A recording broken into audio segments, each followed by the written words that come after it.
দিদিমা কি বলছে রে? হোটেলে ভাত খাও না, আমি খুব অসুস্থ বাবা।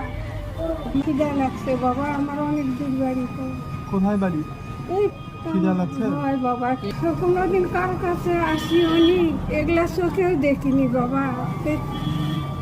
আমার এই পড়ে গেছিলাম তো বাবা, এই হাতটা গোটায় ভেঙে গেছে, উঁচু করতে পারি না। ওই প্রবলেমে এখন নিঃশ্বাসও বন্ধ হয়ে যাচ্ছে বাবা। কোনোদিন কারো কাছে খেতে চাইনি বাবা, তাই কেমন খারাপ লাগতেছে। তাও তোরা ছেলের মতো তো খেতে চাইলাম তোদের কাছে। তো আমার কাছেই কেন? অন্য জায়গায় তো অনেক দোকান ছিল, আমার এখানে কেন এসছো? ঠাকুর পাঠালো এখানে, তাই। তাহলে এইখানে মন চাইলো, এখানে একটু বলে দেখি। হ্যাঁ, আমার বাড়িতে বেড়াতে যাবি? আমাকে নিমন্ত্রণ করছেন আমার বাড়িতে, আপনার বাড়িতে আমি গাড়িতে যাবো কিনা? আমি গেলে ভালো লাগবে না?